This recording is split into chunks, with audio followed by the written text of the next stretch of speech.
Hello and welcome back to the Richard Hunter interview, where I sit down with guests who know the city best to talk about the trends, triumphs and turmoil that affect your investments.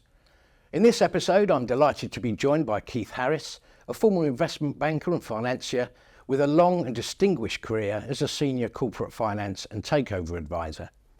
Keith has advised on hundreds of debt and equity issues and complex cross-border transactions as a senior executive, as well as acting for noteworthy clients.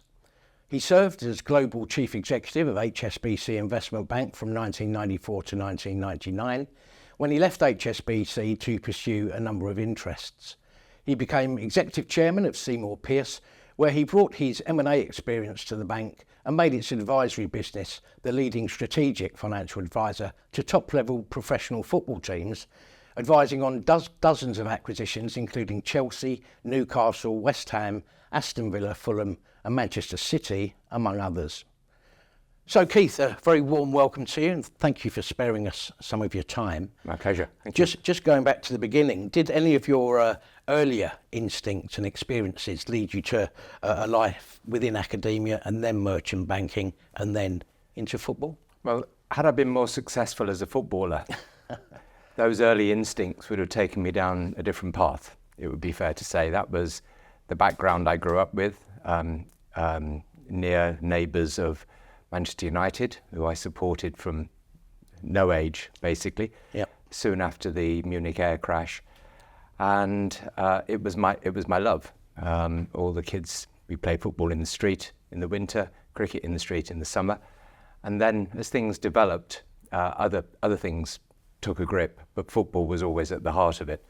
In those days, of course, football wasn't a business. It was a sport that you loved, you played, and you watched.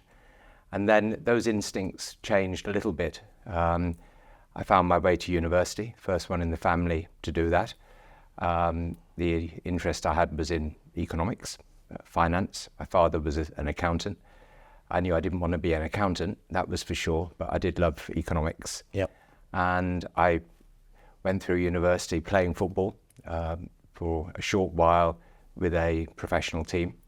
And that was the end of my football ambitions, really, when I was told in no uncertain terms, your brain's a good deal better than your left foot and your right foot. Which team was that out of interest? Bradford Park Avenue. Okay, yeah. So it was great. It was great. The biggest hooray when I was told that was from my father, who said, I didn't send you to university to become a footballer. And then from there, the academia gripped me. I graduated at a terrible time in the economy in the early 1970s. I had the chance to go to Oxford on a scholarship, and that was something that I would have dearly loved to do, but it was an 18-month MPhil course. I was also offered a PhD, which was very flattering, and that was 3 years, so I thought that would take us over the recession. And so academia was in me then, and it gave me the chance to play football at a more appropriate level for my skills. Fair enough.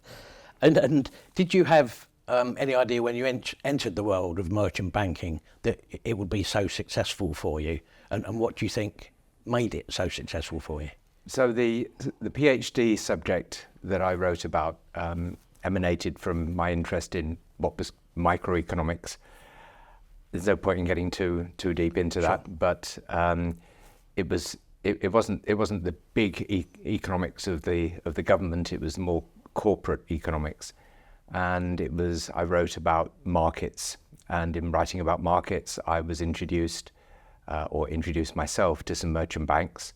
Two of them took an interest in helping me, and both of them offered me jobs. So that was terrific. And I joined one, which was a brand new bank, a so-called consortium bank, owned by 6 of the world's major commercial banks, and went on a credit course to kind of hone skills. And at first it was terrifying. It was new. It was different from all the books I'd read about merchant banking. And then after a while got used to it, and did a lot of business in America. As I was young, I was sent to America on deals. It gripped me. First time I'd been to the States, and the first time I was sent was as a replacement for my senior who couldn't go and his senior couldn't go. So I just went with the boss who I'd never met, and we travelled on Concorde to New York, which as a 23, 24-year-old was a bit special. And as I went through the ranks, it became clear this was something I loved. It then looked much more like the books I'd read.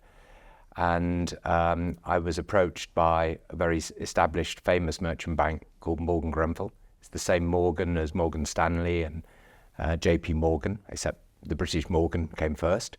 Right. And joined them to do capital market work, again focusing on the United States and Canada. So I spent a lot of my time there. And after a while, and it does take a little while, unless you're blessed with arrogance, which hoped I never was, never had any reason to be, certainly. I thought, actually, I can do this. I quite enjoy this, from being the guy taking the notes and writing up the detailed prospectuses to doing the talking, and then forming views and then advising people who actually listened. And that was flattering when you're talking to serried entrepreneurs or very senior personnel in big companies, and you think, my goodness me, they're listening. And sometimes they're doing what you suggest, and sometimes it comes off well. So that was a good feeling. And then I think confidence grew, and I thought, actually, I can do this. And there were senior people. I wondered how they became senior. And anyway, I became a director very, very young, and they sent me to run the business in New York, and I was just 30 then. So it was a young city, and I was a young guy in it, and then realized that there was no glass ceiling. There was a huge corporate marketplace to work in, some wonderful companies, incredibly professional people, and I learned a lot. And as I learned a lot, I got better at what I was doing. And then I thought, actually, perhaps I could go further in this. So how did you come to be regarded in the business world as Mr. Football? So, wind the clock forward. When I was living in America, for the first time, I actually made some money. I changed jobs. I was headhunted to run the international business of a major US investment bank. And then that's when I realized that for them, international was brand new, because America was so big. There was still 300 million people, massive companies. And to do something international, you just couldn't do it from America in the same way. You had to be somewhere at the center of the time zones.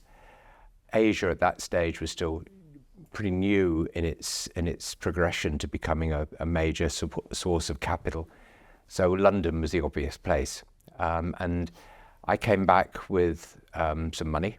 And it was at the time when the first football initial public offerings were being made. And one of them was Manchester United, the team, as I said, I'd grown up loving, adoring. And I thought, this has not gone well. It was a tiny, tiny offering. There'd been no interest in the shares. And so I bought some shares and could have bought more, and was then introduced both to the chairman and to the chief executive, Martin Ebbers, who became a long-standing friend, still is. The chairman, Roland Smith, a famed industrialist in Britain, who sadly died quite young, quite some while ago. He subsequently became one of my consultants when I became chief executive at HSBC's investment bank. And I think in all that, looking at the football business, you realise it was on a roll. And then of course Sky announced what it was going to be doing. And at that stage, I just arrived at HSBC. The Premier League was brand new. A few people scratching their head, thinking, is this really very different from being Division 1? Well, soon it became very apparent, because it was live football. And Sky had to raise capital, and Samuel Montague, which was the company that I originally joined as chief executive, owned by HSBC, had been appointed to raise the capital for the bank capital for Sky, for Sky B. It was £1 billion in the early 1990s. That was a vast sum of money. Yeah. And I remember the underwriting commitment from Samuel Montague was huge. It was £250 million. And that was my introduction to football. I met Murdoch, got on well with him, asked him if he liked football, and he said no, but my guys tell me you guys do. Right. And what you don't get is what we get in America, which is live football on television. And then it clicked. Put the dishes on the roofs. Everything was about content. And I saw his business plan. And his business plan was driven by content to supply 24-hour coverage of all these channels that, I mean, we still only had 4, maybe 5 at that stage, terrestrial channels. And suddenly it was a different world. And the early payments to buy the broadcast rights were actually pretty low in contrast with 5 billion today, obviously. But it became a business. So I got to doing bits and pieces for clubs. Manchester United became a client. I went after them because I thought, A, they were the best, they were the most commercial, they were my love. So it was a great opportunity to combine real business with true pleasure. And then started doing initial public offerings of others, financing other clubs, keeping strict walls between the teams that worked on it. And then it dawned that actually this could be a real business as a huge environment, international, domestic, media, football as the content. And then I started doing takeovers. And I say that's too flattering. We advised clubs that were looking to do takeovers, and the first big one I was involved with was in 2003, so 20 years ago. By that stage, I decided to have another life. I'd become chairman of the Football League, which is an interesting experience in its own right. You'll be familiar with some of the ups and downs that the Football League had. But I met a lot of people, huge number of people, and got to mix with the heads of the FA, the heads of the Premier League, as well as obviously all the Football League and the chairman. And the first major takeover, I said 2003, was the sale of Chelsea to Roman Abramovich. And one thing led to another. I advised on the purchase of Aston Villa, the purchase of Manchester City by former Thai Prime Minister Thaksin Shinawatra, and then it rolled. And a journalist wrote a very flattering piece for Sunday Telegraph, I think, and he dubbed me Mr. Football. And I thought there were one or two others that perhaps had a prior claim to that. You know, Richard Scudamore at the Premier League for one, but it stuck. And then it was more a question of answering the phone rather than picking up the phone and saying, "This is something I can do to help you." So what's your most, apart from all of that, what's your most significant memory associated with football and commerce?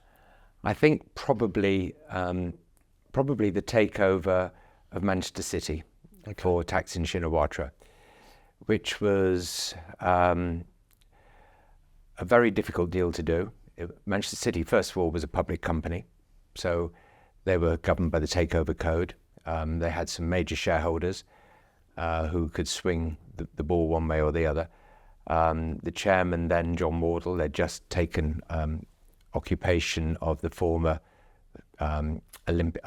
Commonwealth Stadium, now the Etihad, obviously in Manchester, which was transforming the eastern part of Manchester, which was pretty difficult then. It was a very tough environment, and I thought it was wonderful. Thaksin was essentially on the run, politically motivated attempts to grab his assets. Every time he landed somewhere, there was a policeman following him. And so with all this in complete secrecy, we ploughed ahead. With public companies, you have to have in your client account sufficient money to buy all the shares. Yeah. I had that. I had calls from every which part of the government who were on notice. So every day I spoke to an individual from relevant government department. Have any attempts been made to withdraw money from the client accounts? Any more money gone in? They were obviously worried about A, money laundering, and B, him transferring money. This actually a more straightforward guy I could never deal with. And I think back of all those days as a youngster advising people, some of whom listened. Here I was pretty senior at that stage, certainly in age, and he and I struck up a wonderful relationship. He was a great listener, a wonderful guy to advise, and we found some loopholes in some of the debt that Manchester City had taken on, which enabled us to do the deal. And remarkably, we bought the entire club for about £40 million. Wow. So that was amazing. That was amazing. Now, in more topical news, we've had the slightly eyebrow-raising situation of a 10-point deduction for Everton in the Premier League. There's also, of course, some reports that the likes of Chelsea and Manchester City are also being investigated. Can you explain to us exactly what's going on at the moment and whether potentially this could be the thin end of the wedge? Oh, God, that's a real tough one, isn't it? Because I think there's no doubt that the Premier League and its independent commission, you have to ask others how they interact with one another. I can't give a view on that.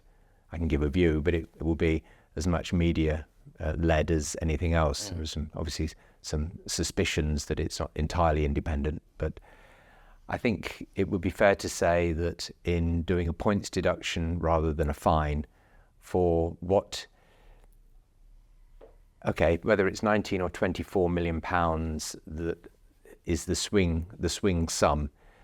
Everton obviously did somewhat lose its way. I've been deputy chairman of Everton. You probably know it was the last big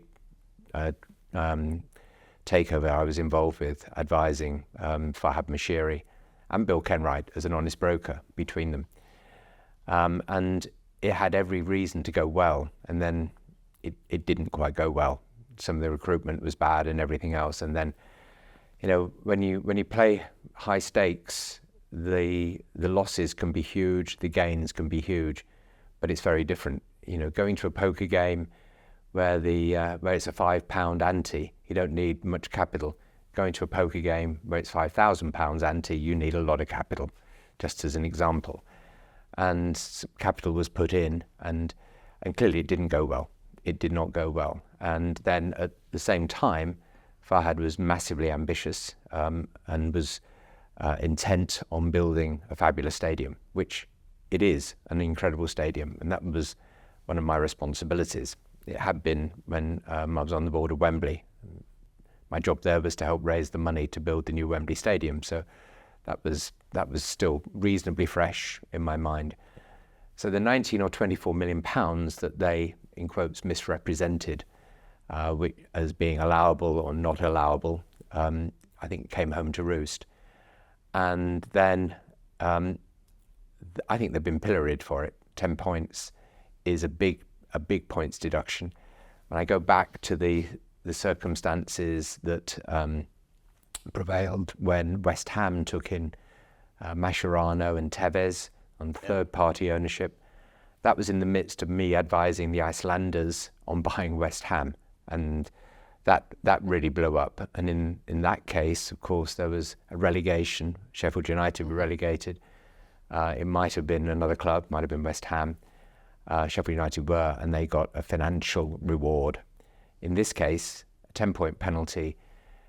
I think it was cleverly cast because 12 points was talked about, 6 points was talked about, 10 points took them as second bottom, but really in the mix of those clubs that are all already fighting for their lives.